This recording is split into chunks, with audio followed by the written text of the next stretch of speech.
Harga sejumlah bahan pokok di Pasar Aurduri Kota Jambi masih tinggi.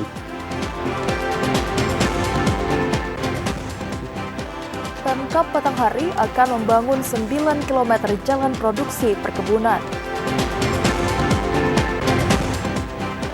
Pemkab Muaro Jambi anggarkan dana hibah untuk pengamanan Pilkada serentak 2024.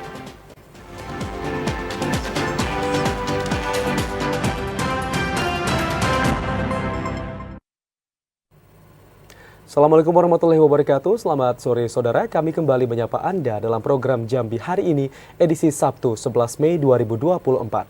Dan selain 3 berita utama tadi saudara, redaksi kami juga telah menyiapkan sejumlah informasi penting dan menarik lainnya untuk Anda. Bersama saya Anastasia Laga. Dan saya Ahmad Solihin, inilah Jambi hari ini selengkapnya.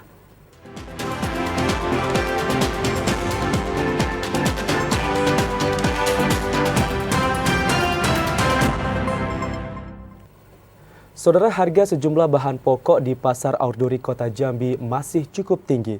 Hal itu dikeluhkan pedagang karena banyak pelanggan yang mengurangi jumlah pembelian. Tidak hanya konsumen, para pedagang juga mengeluhkan mahalnya harga bahan pokok di Pasar Tradisional Aurduri Kota Jambi. Pasalnya, kondisi itu membuat konsumen mengurangi jumlah pembelian.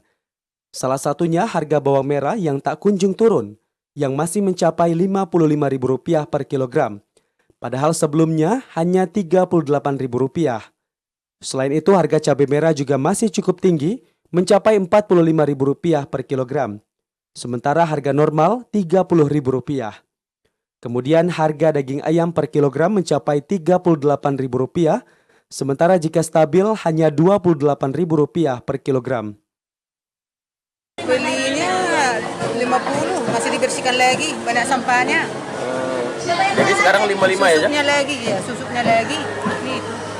Oh, sejak kapan naiknya? Artinya Ini sudah lebih sebulan. tak ada turun-turun ya? Kalau yang buruk turun, yang cantik tetap mahal.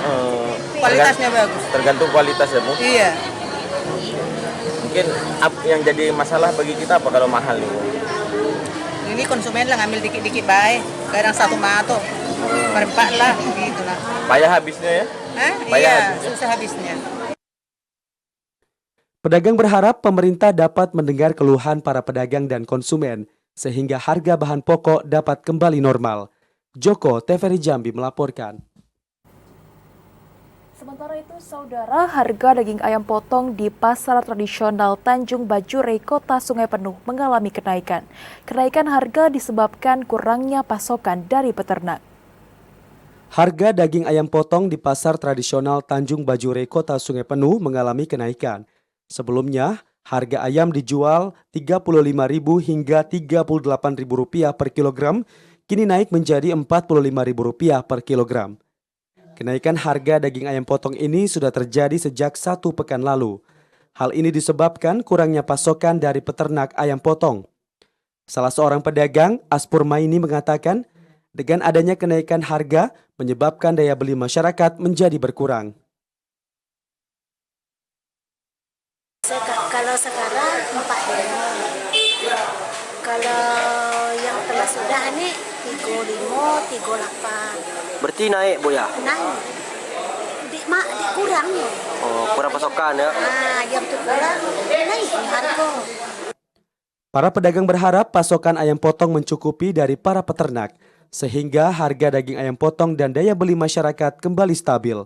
Fahlan, TVRI Jambi melaporkan. Beralih ke informasi lain, pembangunan jalan produksi perkebunan di Kabupaten Batanghari masih terus dimaksimalkan. Pada tahun 2024 ini, sepanjang 9 km jalan produksi akan dibangun di 5 lokasi berbeda. Melalui sumber dana alokasi khusus atau DAK, Pemkab Batanghari akan melakukan upaya pembangunan jalan produksi perkebunan bagi petani yang ada di 5 desa, yakni Desa Penerokan, Kecamatan Bajubang, Desa Jeluti, Kecamatan Batin 24, Desa Tebing Tinggi, Kecamatan Marosobo Ulu, Desa Tanjung Putra, Kecamatan Mersam, serta Desa Pulau, Kecamatan Muara Tembesi. Nantinya sepanjang 9 km jalan produksi akan dibagi pembangunannya ke 5 desa tersebut.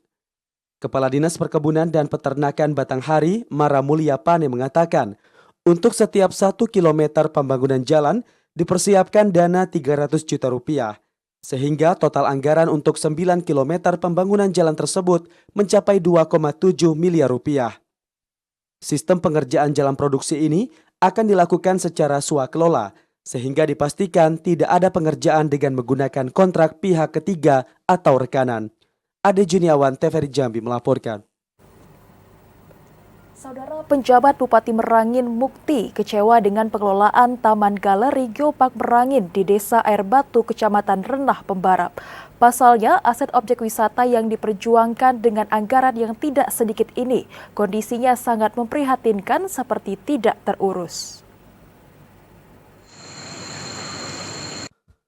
Kondisi Taman Galeri Geopark Merangin di Desa Air Batu, Kecamatan Renah Pembarap seperti tidak terurus karena sudah semak dan banyak fasilitas yang mengalami kerusakan. Seperti atap plafon yang hampir ambruk tertimpa dahan pepohonan dan sudah ditumbuhi rerumputan. Serta plafon dan papan informasi banyak yang terkelupas. Penjabat Bupati Merangin Mukti di sela-sela kunjungannya meninjau jalan rusak yang akan diperbaiki di wilayah geopark tersebut marah dengan pengelolaan aset yang baru mendapat pengakuan dunia tersebut. Mukti mengatakan pasca Geopark Merangin resmi ditetapkan situs warisan dunia atau UNESCO Global Geopark atau UGG, instansi terkait semestinya berbenah untuk menyambut para pengunjung. Namun aset objek wisata alami yang diperjuangkan dengan anggaran tidak sedikit ini kondisinya sangat memprihatinkan dan mengecewakan.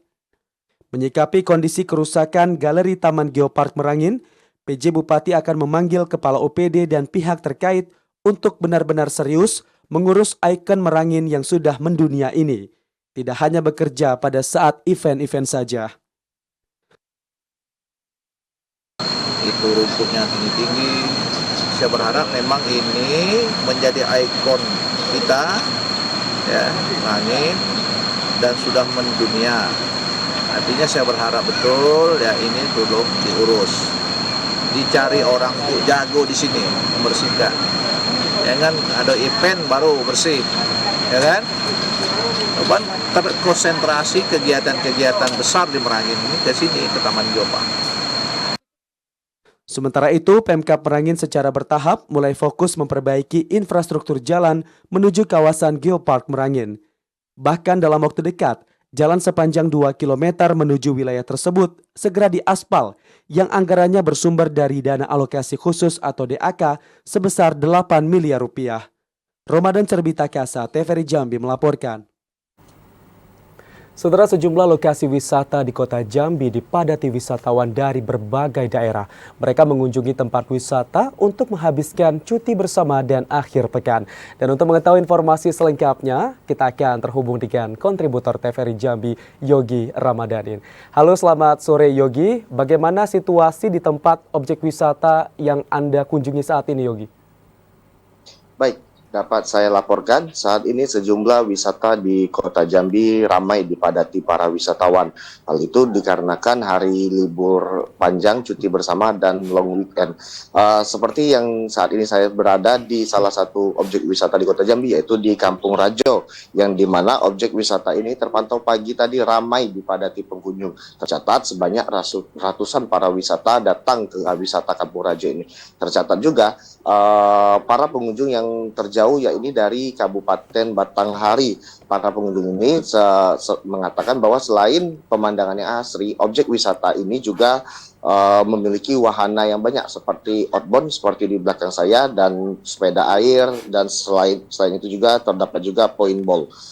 Menurut para wisatawan, objek wisata Kampung Raja ini cocok untuk libur keluarga. Selain wisata yang asri, juga banyak terdapat wahana yang banyak. Sementara itu, salah seorang pengelola wisatawan Kampung Raja, sejak hari pertama libur pada Kamis kemarin, sebanyak ratusan pengunjung yang datang ke objek wisata ini. Harga tiket pun beragam macam juga, dari harga 35.000 hingga ratusan ribu rupiah.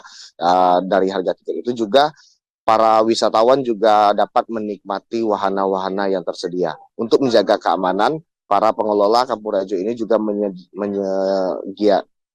menyikapi untuk para menyikapi untuk para penjaga agar keamanan tetap terjaga. Demikian Amson. Ya, bagaimana prediksi untuk besok Yogi? Karena besok ini juga masih libur ya. Apa persiapan yang sudah dilakukan oleh pengelola? Baik, para pengelola saat ini sedang menyiapkan untuk dari segi kebersihan, keamanan agar untuk besok jika para pengunjung mulai dipadati mereka nyaman, aman. Demikian Amson. Terima kasih Yogi Ramadhani atas laporan Anda. Selamat sore dan selamat bertugas kembali. Kita beralih ke informasi selanjutnya, Saudara. Peralihan musim yang masih berlangsung saat ini, warga diminta waspada terhadap serangan hewan liar seperti ular. Masyarakat diminta untuk menjaga kebersihan lingkungan agar aman dari serangan hewan berbisa tersebut. Beginilah detik-detik tim Damkar Muara Jambi mengevakuasi seekor ular jenis sanca di salah satu rumah warga Desa Bukit Baling, Kecamatan Sekernan. Menggunakan alat penjepit atau stik, akhirnya petugas berhasil mengevakuasi hewan reptil sepanjang 2 meter tersebut. Kabid Damkar Muara Jambi Muhammad Saman mengatakan, pada peralihan musim dari hujan ke musim kemarau, masyarakat diimbau untuk menjaga kebersihan lingkungan. Kondisi hujan dan lembab membuat hewan seperti ular sering masuk ke pemukiman untuk mencari mangsa. Berdasarkan catatan Damkar, sejauh ini pihaknya telah mengevakuasi 48 kasus temuan ular di pemukiman rumah warga. Masyarakat yang punya kandang ternak di belakang rumah atau juga punya gudang-gudang kosong, itu jangan menumpuk barang yang berkelebihan. Artinya kalau barang disusun dengan rapi, ular tidak akan masuk ke sana. Damkar berharap ada tambahan peralatan penangkap untuk mengevakuasi hewan melata ini. Pasalnya stik yang dimiliki petugas masih terbilang minim. Setiap pos damkar yang tersebar di kecamatan hanya memiliki 1 stik, kecuali pos damkar di Kecamatan Sekernan yang memiliki 2 stik. Azam Afnan, TVRI Jambi melaporkan. Saudara, 1 unit rumah di kawasan Lebak, Bandung, Kota Jambi terbakar. Kebakaran diduga karena adanya arus pendek di lokasi kejadian. Masjid udah mulai mau ke masjid ya. 1 unit rumah di RT 24, Kelurahan Lebak, Bandung, Kecamatan Jelutung, Kota Jambi terbakar Sabtu siang. Material yang mayoritas mudah terbakar membuat api dengan cepat membesar hingga menghabiskan seluruh bangunan rumah. Api akhirnya berhasil dipadamkan petugas pemadam kebakaran Kota Jambi setelah menerjunkan sejumlah mobil pemadam kebakaran. Kadis Damkar Kota Jambi Mustari mengatakan, dugaan sementara api berasal arus pendek di salah satu sudut rumah. Tidak ada korban jiwa pada insiden ini. Namun akibat kebakaran tersebut, korban mengalami kerugian yang ditaksir mencapai ratusan juta rupiah. 1 unit rumah terbakar. Alhamdulillah tidak ada korban jiwa. Kita menurunkan 6 armada dan mengantisipasi kekurangan air. Dan penyebab dari kebakaran ini, dugaan yang kami investigasi sementara ini adalah dari colokan listrik yang ada korslet sehingga menyambar ke bahan yang sudah terbakar dan tentunya tidak terjadi penyebaran di daerah yang rawan kepadatan perumahan dan dapat kita antisipasi dengan menurunkan 30 personel. Sementara itu, masyarakat dihimbau untuk tetap waspada terhadap potensi kebakaran rumah. Perhatikan instalasi listrik hingga kondisi kompor saat akan meninggalkan rumah. Ashar, TVRI Jambi melaporkan. Saudara, KPU Kabupaten Merangin belum melaksanakan sidang pleno penetapan caleg terpilih. Informasi selengkapnya usai jeda, saudara, tetaplah bersama kami.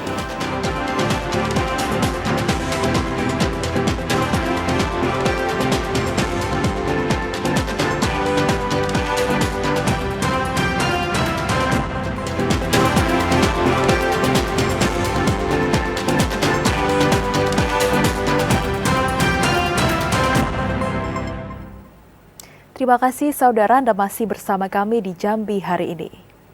Saudara, pemerintah Kabupaten Muara Jambi menganggarkan dana hibah untuk pengamanan keberlangsungan Pilkada serentak 2024. Besaran anggaran untuk Polri mencapai 4 miliar rupiah dengan harapan keberlangsungan Pilkada dapat berjalan aman dan sukses.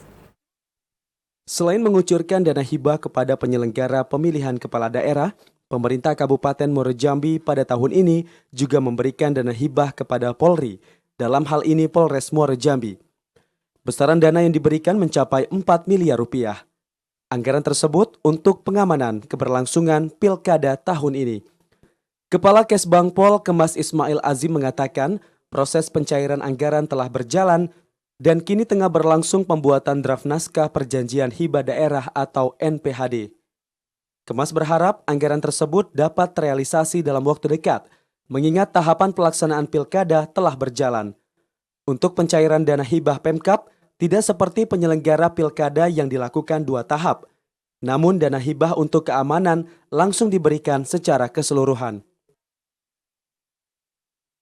Untuk pemberian dananya nanti ketika NPHD sudah selesai dan kemudian dari para pihak yang menerima hibah mengajukan surat kepada kami akan segera kami cairkan melalui BPKD. Pemerintah Kabupaten Muaro Jambi tidak hanya mendukung anggaran bagi Polri. Anggaran keamanan ini juga diberikan kepada TNI. Namun besaran anggaran belum dapat dipastikan karena masih dalam pembahasan. Diperkirakan akan disalurkan pada APBD perubahan. Azam Afnan, TVRI Jambi melaporkan. Meski pembentukan badan ad hoc di tingkat kecamatan maupun desa dan kelurahan masih bergulir, namun KPU Batanghari akan menekankan seluruh petugas penyelenggara di tingkat bawah mampu bekerja secara profesional. Tahapan demi tahapan dalam menghadapi pilkada serentak pada November nanti tengah dipersiapkan oleh KPU Batanghari. Saat ini proses pembentukan badan ad hoc PPK serta PPS tengah bergulir. Bahkan pihak penyelenggara tetap berkomitmen akan melakukan seleksi penerimaan lebih selektif. Komisioner KPU Batanghari Harapan Nami mengatakan, meski tahapan penerimaan belum rampung dilaksanakan, namun nantinya setiap petugas PPK maupun PPS diharapkan mampu bekerja lebih profesional sesuai tugas dan fungsinya masing-masing. Sebelum menjalani tugasnya sebagai penyelenggara di tingkat desa, kelurahan, serta kecamatan, petugas PPK dan PPS akan diberikan pembekalan terkait tata kerja pada pilkada nanti. Untuk yang PPK kita, dan kita berharap yang PPK kita ke depan juga kita berharap kualitasnya lebih baik dan juga dalam pelaksanaan pilkada juga nanti mereka tidak memihak dan tidak condong ke salah satu calon. Kita berharap mereka benar-benar profesional. Sesuai jadwal yang ditargetkan, seleksi penerimaan badan ad hoc dapat rampung hingga akhir bulan Mei ini, sehingga PPK dan PPS yang terbentuk dapat segera bekerja membantu KPU dalam persiapan pilkada di wilayahnya masing-masing. Ade Juniawan, TVRI Jambi melaporkan. Sementara itu, Saudara, Komisi Pemilihan Umum Kabupaten Tebo menyampaikan hingga tanggal 11 Mei 2024 belum ada calon perseorangan yang mendaftar ke KPU Kabupaten Tebo. Dan untuk mengetahui informasi terkini terkait pendaftaran calon perseorangan, kita telah terhubung dengan kontributor TVRI Jambi di Kabupaten Tebo, Intizam. Halo, selamat sore Intizam. Bagaimana informasi terkini terkait dengan pendaftaran calon perseorangan di Kabupaten Tebo, Intizam? Ya, baik, terima kasih. Ya, baik, terima kasih. Pemirsa TVRI Jambi, sejak dibukanya pendaftaran calon perseorangan pemilihan bupati dan wakil bupati Kabupaten Tebo untuk Pilkada 2024 yang dimulai sejak tanggal 8 Mei 2024 kemarin hingga kini tepatnya pada tanggal 11 Mei 2024, Komisi Pemilihan Umum Kabupaten Tebo menyampaikan belum menerima adanya calon perseorangan yang mendaftar ke KPU Kabupaten Tebo. Padahal pendaftaran bakal calon perseorangan ini berakhir pada tanggal 12 Mei 2024 atau tepatnya pada esok hari. Artinya masih ada 1 hari lagi bagi calon perseorangan untuk mendaftar ke KPU Kabupaten Tebo. Sebelumnya, KPU Kabupaten Tebo juga sudah melakukan rapat koordinasi untuk mensosialisasikan kepada calon perseorangan mengenai syarat untuk maju melalui jalur independen ini. Bagi calon bupati dan calon wakil bupati yang maju melalui jalur independen, untuk di Kabupaten Tebo sendiri dari jumlah 262.261 daftar mata pilih, setidaknya para calon ini harus mengumpulkan dukungan 8,5% atau 22.293 dukungan yang tersebar di 7 kecamatan.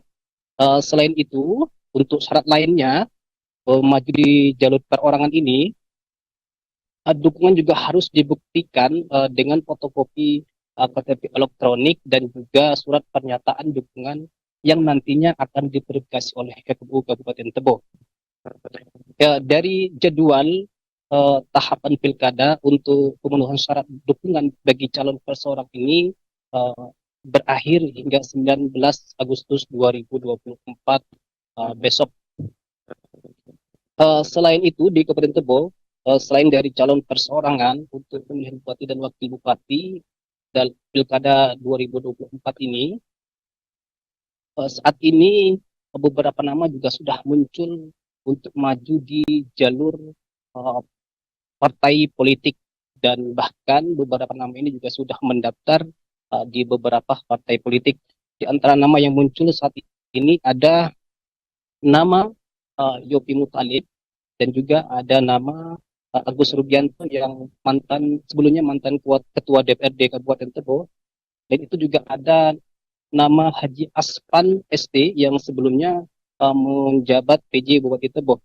Selain itu juga ada nama Apriansyah yang notabene ini keterwakilan anak muda di Kabupaten Tebo. Selain itu juga ada nama Hamdi sebelumnya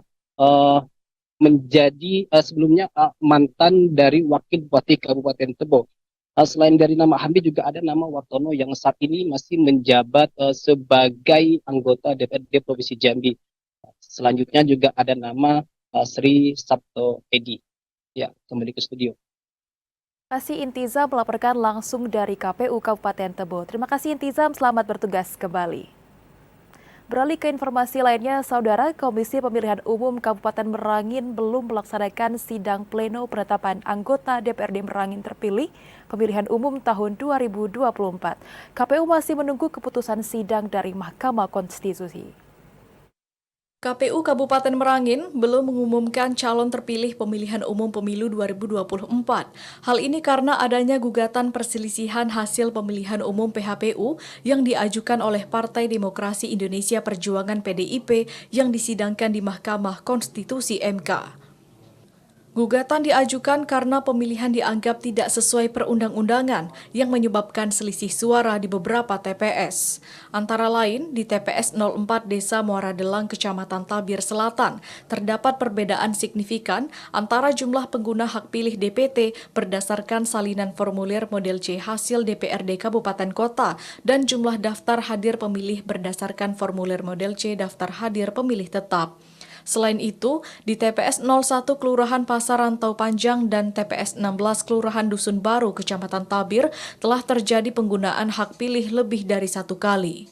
Pemilih inisial HH yang terdaftar di DPT TPS 16 Kelurahan Dusun Baru yang juga merupakan anggota KPPS di TPS 01 Kelurahan Pasar Rantau Panjang awalnya menggunakan hak pilihnya di TPS 01 Kelurahan Pasar Rantau Panjang sebagai pemilih khusus atau DPK, kemudian kembali menggunakan hak pilihnya untuk kedua kalinya di TPS 16 Kelurahan Dusun Baru sebagai pemilih tetap DPT.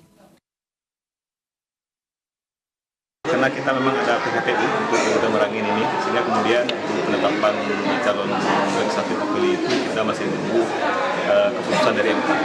Karena sekarang masih proses jalan sidang, kemarin kita udah sidang kemudian di tanggal 13 ini kita lanjut sidang lagi. PDIP meminta MK memerintahkan KPU menggelar pemungutan suara ulang atau PSU di TPS lokasi khusus di daerah pemilihan 2 Merangin tersebut. Sementara, jadwal pengucapan putusan sidang sengketa PHPU Legislatif 2024 pada 7 hingga 10 Juni mendatang, KPU Merangin baru bisa menetapkan hasil perolehan kursi dan nama caleg terpilih setidaknya 1 hari setelah putusan. Ramadan Cerbitakasa, TVRI Jambi melaporkan. Bupati Bungo Masuri membuka MTQ ke-9 tingkat Kecamatan Bungodani. Informasi selengkapnya usai jeda, Saudara tetaplah bersama kami.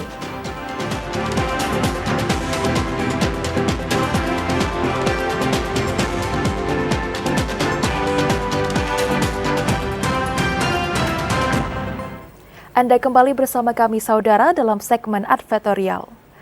Saudara, memiliki peran strategis untuk membuka ruang bagi para alma mater, Gubernur Jambi Al-Haris secara langsung menyaksikan pelantikan pengurus pusat IKA Unja periode 2023 sampai dengan 2027.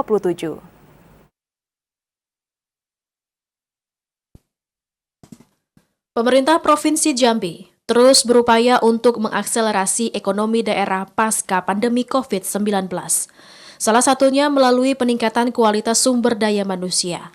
Upaya tersebut sudah ditetapkan dalam misi ketiga pemerintah yang dituangkan dalam RPJMD Provinsi Jambi tahun 2021-2026. Yakni memantapkan kualitas sumber daya manusia dalam upaya mewujudkan Jambi Mantap. Melalui pembangunan SDM yang berkualitas dengan didorong hadirnya jenjang pendidikan yang merata, ditargetkan mampu mendukung percepatan pembangunan daerah. Hal tersebut diungkapkan Gubernur Jambi Al-Haris saat menghadiri pelantikan pengurus pusat Ikatan Keluarga Alumni Universitas Jambi atau IKA Unja periode 2023-2027. Gubernur menekankan hadirnya wadah IKA Unja memiliki peran strategis untuk membuka ruang bagi para alma mater dalam mengembangkan diri, baik dari sisi pendidikan hingga kemampuan ekonomi dan bisnis. Selain itu, dengan terkoordinasinya seluruh jaringan alumni dapat menjadi modal yang kuat bagi keluarga IKA Unja untuk ikut berkontribusi dalam membangun daerah. SDM anak negeri ini sangat banyak kuliah di Unja itu. Dan hari ini dari luar Jambi juga berlomba-lomba kuliah di Unja. Artinya Unja sudah dianggap perguruan tinggi yang sudah bagus kualitasnya. Ini kita pertahankan. Dan tapi ingat pesan saya satu guru, satu ilmu, tidak boleh saling ganggu. Tidak boleh. Ya kan? Yang kedua, kalau istilah orang Batak itu sama-sama sopir angkot, tidak boleh saling mendahului. Artinya kalau ada alumni yang maju, dukung sama-sama. Gubernur Al-Haris berharap pelantikan pengurus pusat IKA Unja periode 2023-2027 mampu menjadi sarana yang produktif untuk mewujudkan kesejahteraan masyarakat melalui percepatan pembangunan daerah. Randy Arta, TVRI Jambi melaporkan. Bupati Masuri berharap melalui pelaksanaan MTQ akan melahirkan generasi muda yang cinta terhadap Al-Quran. Hal tersebut disampaikannya saat pembukaan MTQ ke-9 tingkat Kecamatan Bungodani.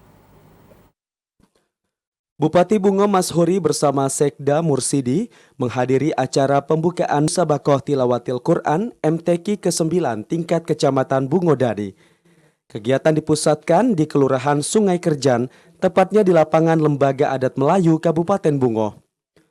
Bupati Bungo Mashuri mengatakan MTQ merupakan salah satu syiar dakwah Islam yang harus dilestarikan terus-menerus. Dengan penyelenggaraan MTQ tingkat kecamatan ini, Pemkab Bungo menetapkan jadwal pelaksanaan MTQ selama 1 bulan penuh untuk 17 kecamatan.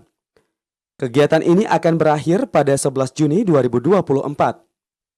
MTQ tingkat kecamatan ini merupakan agenda rutin yang digelar oleh Pemkab Bungo setiap tahunnya dengan tujuan untuk meningkatkan pengetahuan generasi muda untuk cinta Al-Quran serta melahirkan qori dan qoriah muda terbaik untuk Kabupaten Bungo ke depannya.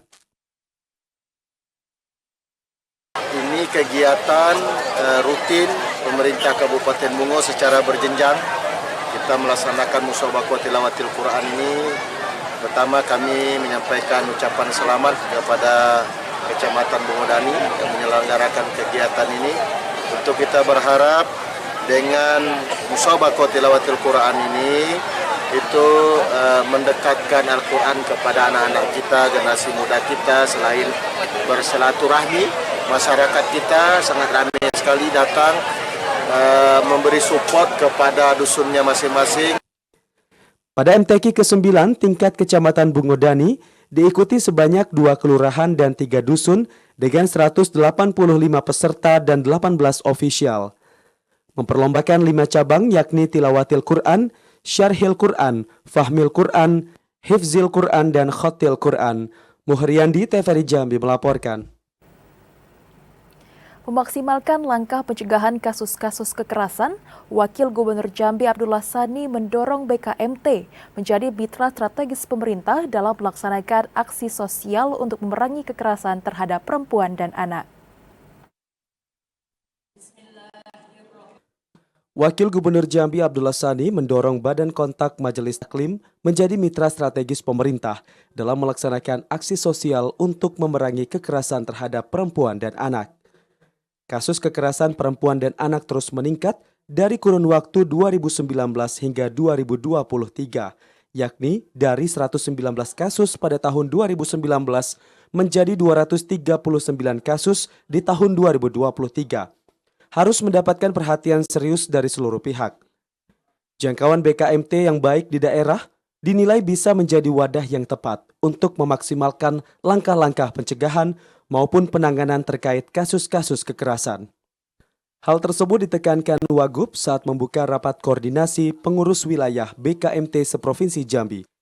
Keberadaan BKMT yang tersebar di seluruh wilayah Provinsi Jambi menjadi sangat penting untuk menumbuhkan kesadaran masyarakat tentang menghormati hak sesama manusia, baik melalui penyuluhan, pengembangan, maupun pemberdayaan. Upaya ini juga sejalan dengan misi ketiga pemerintah Provinsi Jambi, yakni meningkatkan kualitas sumber daya manusia menuju Jambi Mantap. Bahwa salah satu isu penting terkait perempuan yang amat sangat membutuhkan perhatian kita bersama adalah kekerasan terhadap perempuan dan anak. Dalam laporannya BPS, Provinsi Jambi mencatat kasus kekerasan terhadap perempuan dan anak yang terjadi kurun waktu 2019 sampai 2023. Terus mengalami kenaikan jumlah kasus. Melalui program kerja dan berbagai kegiatan positif yang diselenggarakan, baik terkait keagamaan maupun kegiatan sosial budaya, BKMT diharapkan dapat membawa perubahan dan dampak positif bagi umat Islam. Randy Arta, TVRI Jambi melaporkan. Satu unit rumah milik mantan Kepala BRI unit Kayu Aro disita negara. Informasi selengkapnya akan kami hadirkan usai pariwara berikut ini. Tetaplah bersama kami.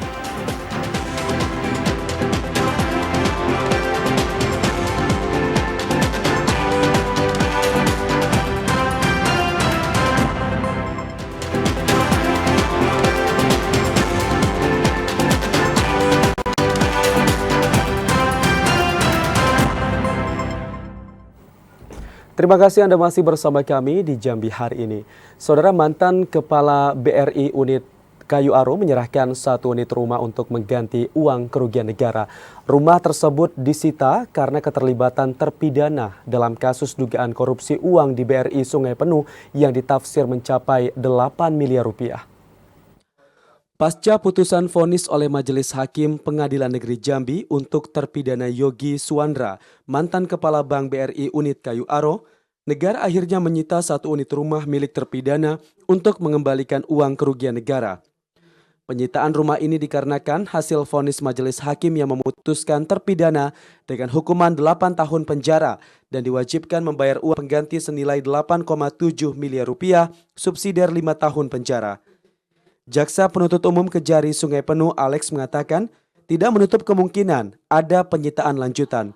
Hal ini dilakukan guna menutupi kerugian negara dari kasus tersebut. Yang saat ini kan yang baru kita lakukan itu penyitaan dan uang dalam berupa satu unit rumah itu sebagai uang ganti ya, untuk mengembalikan kerugian negara. Kejari Sungai Penuh menetapkan Yogi Suandra sebagai tersangka kasus korupsi uang di Bank BRI Sungai Penuh. Dari kasus itu, negara mengalami kerugian hingga ditafsir mencapai 8 miliar rupiah. Asyar, TVRI Jambi melaporkan. Saudara, petugas kepolisian Polda Jambi menggelar razia ke sejumlah tempat hiburan malam. Razia ini dilaksanakan dalam rangka pencegahan aksi peredaran narkoba di Provinsi Jambi.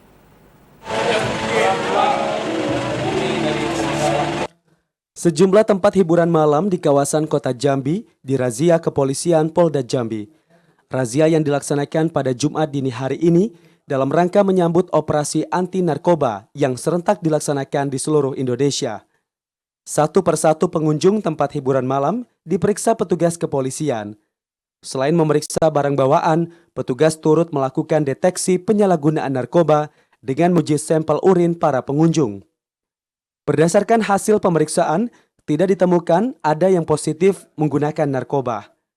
Kasubdit 3 Direktorat Reserse Narkoba Polda Jambi AKBP Sanusi mengatakan, razia ini serentak dilaksanakan di seluruh Indonesia mulai malam tadi, dengan harapan dapat meminimalisasi terjadinya penyalahgunaan narkoba. Selain merazia tempat hiburan, petugas kepolisian akan merazia sejumlah tempat yang disinyalir menjadi sarang peredaran narkoba. Oke, terima kasih rekan-rekan ya, yang saya hormati rekan-rekan dari Satgas Narkoba. Saya mewakili pimpinan yang menyampaikan pada malam hari ini, malam pertama operasi antik. Alhamdulillah sudah kita laksanakan dan juga berakhir jam 3.00 ya. Dan juga ada beberapa tempat yang kita lakukan pengecekan, jadi tempat-tempat hiburan malam ya, kita lakukan ada puluhan yang kita ambil sampel untuk tes urin. Alhamdulillah tidak ada yang positif dan juga tidak kita temukan adanya narkotika atau psikotropika di tempat-tempat hiburan pada malam hari ini. Untuk tindak lanjutnya Pak? Rencana tindak lanjutnya kita akan terus laksanakan kegiatan operasi karena operasi ini baru hari pertama dan berakhir 19 hari ke depannya. Polisi mengimbau kepada masyarakat Jambi untuk tidak menyalahgunakan narkoba. Bagi masyarakat yang mengetahui adanya aktivitas peredaran narkoba dapat segera melaporkan kejadian tersebut ke petugas. Asyar TVRI Jambi melaporkan. Sementara itu, tim Serigala Polresta Jambi membubarkan paksa aksi tawuran kelompok berandalan bermotor di kawasan Broni, Kota Jambi. 5 orang remaja diamankan beserta senjata tajam dan puluhan unit motor yang ditinggalkan oleh anggota kelompok saat polisi datang. Andrea, Fajri, Adrian, Bima, dan Fikri tertunduk lesu saat dihadirkan pada rilis ungkap kasus di Polresta Jambi pada Jumat sore. Kelima remaja kelompok berandalan bermotor ini diamankan tim Serigala saat hendak tawuran di kawasan Broni, Kecamatan Telanepura, Kota Jambi. Awalnya sebanyak 30 remaja kelompok berandalan bermotor hendak tawuran. Namun tindakan meresahkan warga tersebut gagal setelah tim Serigala patroli dan melintas di kawasan tersebut. Kedatangan petugas sontak membuat kelompok yang meresahkan warga Jambi ini berhamburan melarikan diri. Namun, 5 pemuda ini berhasil diamankan tim Serigala. Polisi juga menyita sejumlah senjata tajam berupa celurit panjang serta 22 unit motor yang ditinggal kabur pemiliknya. Saat ini polisi masih mendalami pemilik senjata tajam tersebut. Serigala Kota akan terus melakukan patroli untuk meminimalisir kegiatan-kegiatan remaja yang tidak terkontrol atau melawan hukum. Sementara itu untuk proses pemeriksaan dan pendataan, 5 remaja kelompok berandalan bermotor ini ditahan di rutan Polresta Jambi. Mereka terancam sanksi kurungan penjara hingga 10 tahun akibat melanggar Undang-Undang Darurat Nomor 12 Tahun 1951 tentang kepemilikan senjata tajam. Ari Haryono, TVRI Jambi melaporkan. Saudara, polisi pastikan sanksi sita kendaraan selama 2 bulan bagi para pelaku kelompok berandalan bermotor masih berlaku. Hal itu agar membuat jera dan mengingatkan orang tua agar tidak memberikan izin berkendara bagi anak-anak mereka. Kelompok berandalan bermotor masih meresahkan warga Kota Jambi. Akhir-akhir ini marak aksi tawuran, balap liar hingga ugal-ugalan di jalanan yang membahayakan dan meresahkan warga. Kasat Lantas Polresta Jambi, Kompol Aulia Rahman memastikan sanksi tilang masih berlaku bagi para pelaku tersebut. Tidak hanya tilang, polisi juga bakal menyita kendaraan tersebut selama 2 bulan. Sanksi itu diberikan agar membuat para pelaku jera dan tidak mengulangi aksinya. Selain itu, agar para orang tua juga taat dan tidak sembarangan memberikan izin kepada anaknya saat menggunakan kendaraan. Sanksi pidana juga dapat diberikan bila di kendaraan tersebut ditemukan senjata tajam yang dicurigai digunakan untuk berbuat kejahatan. Kami menghimbau kepada orang tua untuk sayangi anak-anaknya, tolong dikontrol anak-anaknya. Kalau seandainya jam 9 udah ada di rumah, ngapain? Jadi dikontrol anak-anak, jangan sampai nanti terlibat untuk aksi geng motor ataupun tawuran, baik itu sebagai pelaku ataupun sebagai korban. Hingga saat ini ratusan kendaraan bermotor disita polisi dari pelaku kelompok berandalan bermotor dan balap liar. Ratusan kendaraan tersebut baru bisa diambil jika sanksi tersebut telah dijalani. Selain itu, pemilik kendaraan bermotor juga harus menunjukkan dokumen kepemilikan yang sah untuk mengantisipasi kendaraan hasil tindak pidana pencurian. Ari Haryono, TVRI Jambi melaporkan. Seorang warga desa Pagar Puding Lamo, Kecamatan Serai Serumpun, Kabupaten Tebo, atas nama Ridwan, diduga tenggelam saat mencari ikan di Sungai Batanghari pada Jumat kemarin. Dan hingga hari ini, warga masih mencari keberadaan Ridwan dengan menelusuri aliran Sungai Batanghari. Jumat 10 Mei 2024 kemarin, warga desa Pagar Puding Lamo heboh karena salah seorang warga atas nama Ridwan usia 65 tahun tak kunjung kembali saat mencari ikan di Sungai Batanghari. Memasuki hari kedua pencarian, korban yang hilang belum juga ditemukan. Meski pencarian menyusuri aliran Sungai Batanghari sudah diperluas hingga ke wilayah desa tetangga. Hilangnya seorang warga di aliran Sungai Batanghari ini berawal saat korban hendak mencari ikan pada Jumat pagi. Namun hingga pukul 12 siang, korban tak kunjung kembali ke rumah. Keluarga korban yang curiga langsung melihat korban ke lokasi, namun keluarga hanya menemukan peralatan pencari ikan dan juga perahu korban. Kalau untuk menyisir sungai penungguan itu ada 3 titik. Yang pertama di titik tempat kejadian, di situ ada kita bikin camp. Yang kedua ada di bagian tengah, yang ketiga ada di Desa Triti. Terakhir camp kita ada di Desa Triti. Selain warga setempat, pencarian korban yang hilang di aliran Sungai Batanghari juga dibantu tim dari BPBD Kabupaten Tebo. Intizam, TVRI Jambi melaporkan.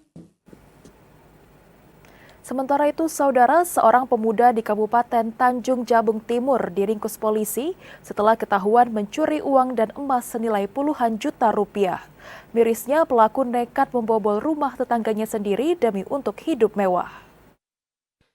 Pelaku pencurian bernama Syahrul ini hanya bisa tertunduk lesu saat digelandang petugas kepolisian unit reskrim Polsek Muara Sabak Timur. Pemuda berusia 20 tahun itu harus berurusan dengan polisi lantaran melakukan tindakan kriminal.